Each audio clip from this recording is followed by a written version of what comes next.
Besouro Azul teve uma abertura recorde de bilheteria para a DC, apesar das críticas maravilhosas e das críticas dos usuários. E isso apenas consolidou algo que todos sabemos há muito tempo.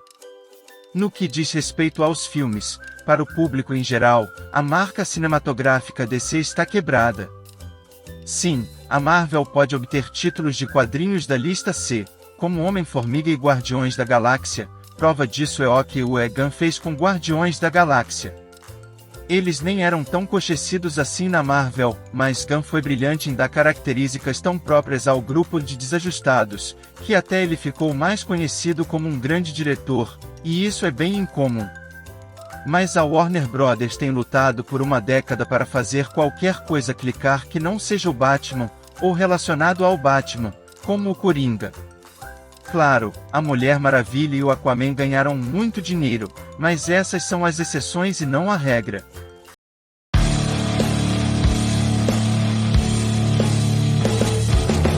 O estigma do filme DC é difícil de superar. Podemos descobrir o porquê de tudo isso, mas o porquê é uma questão de opinião. Algumas pessoas acreditam que o tom inicial de Snyder de Homem de Aço Batman vs Superman e Liga da Justiça foi muito desagradável para muitos do público em geral. Certamente, muitas pessoas pensam que afastar-se de Snyder foi o problema. Seja o que for que você pense, os números das bilheterias não mentem. O público simplesmente não está nem aí para o depois de Cristo e ponto como conhecemos em grande número. Quanto a esta iteração de um universo cinematográfico da DC, já passou da hora de colocar um ponto final nela.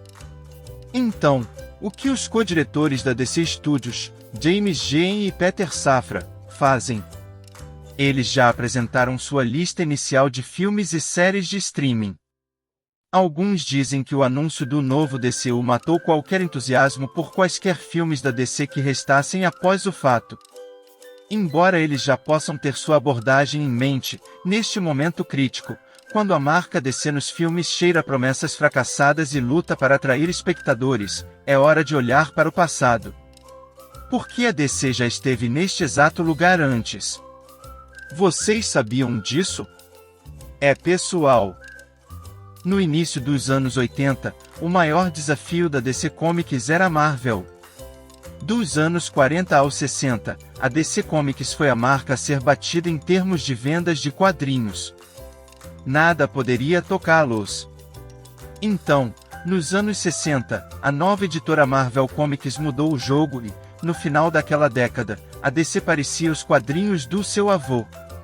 A Marvel continuou a crescer e crescer em popularidade. No final dos anos 70 e início dos anos 80, a Marvel deixou a DC comendo poeira, em termos de vendas.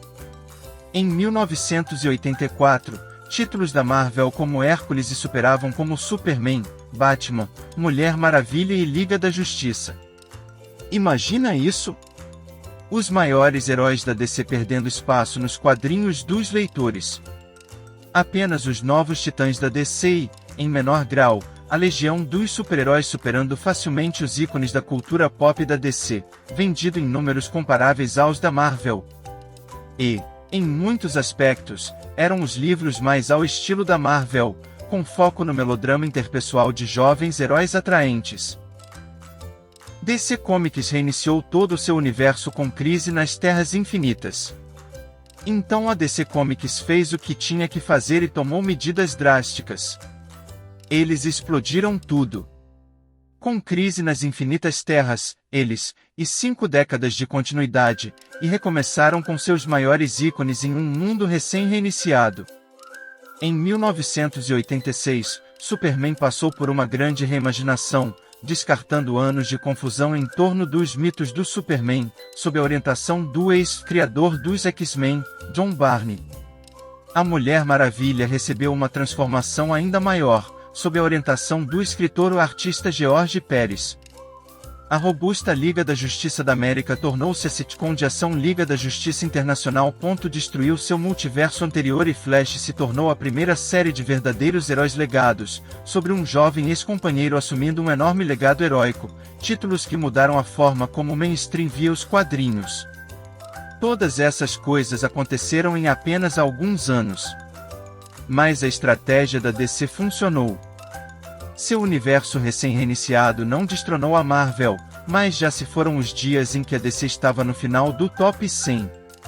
A DC finalmente era uma candidata novamente. O universo DC reiniciado levou a um renascimento das vendas. Estava cara a cara com os X-Men da Marvel. Todas essas coisas seriam inéditas apenas alguns anos antes. James Gunn precisa olhar para esta época, especialmente em busca de inspiração. Embora a DC tenha reiniciado seu universo, dando atualizações aprimoradas às origens do herói, era um universo com alguma história por trás dele. E uma história que era mais ou menos familiar. Superman, Batman e a Liga da Justiça já existiam, acabamos de saber que suas histórias foram alteradas. Apenas a Mulher Maravilha em cena. Uma versão da história da DC como a conhecíamos se desenrolou.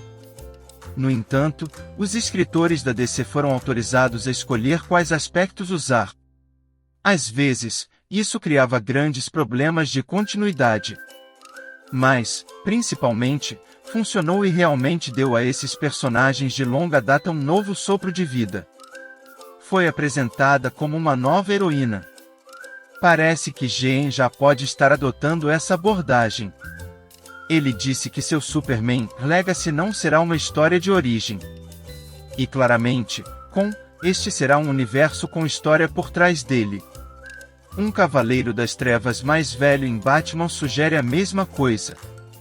Mas embora seja importante manter um senso de história, assim como fez a DC Comics, Gen e Safra não podem ter medo de enlouquecer. Pós-crise da DC. A adição de muitos heróis conhecidos da DC a esse filme do Superman mudou muitos aspectos da tradição de Kal-El para uma nova geração. Coisas como a forma como o Krypton foi apresentado e o papel de Lex Luthor em sua vida. A DC também não teve medo de descartar partes importantes dos mitos da Mulher Maravilha. Coisas como sua identidade secreta ou seu Carce invisível se foram, para atualizar o conceito. A DC Comics não teve medo de grandes mudanças. E a DC Studios também não deveria. Sempre olhe para os quadrinhos. Devemos observar que, embora a DC Comics realmente tenha reformulado seus maiores ícones, a série de sucesso que antecedeu a reinicialização continuou intacta.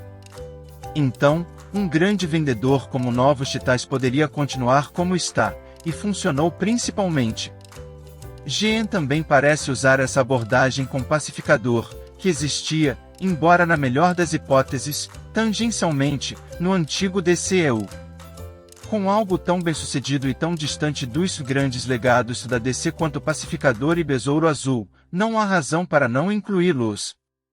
O sinal para o público em geral de que este será um novo universo estará na reformulação de seus personagens maiores e mais icônicos.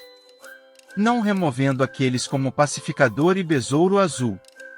Sem dúvida, Gen e Safra.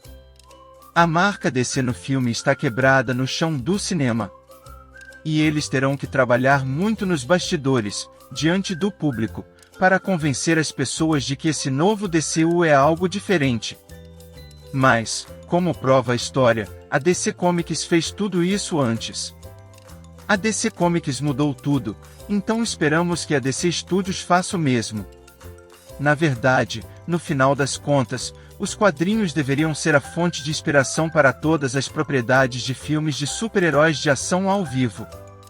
Não importa de qual estúdio vem. Ter um trabalho difícil para eles.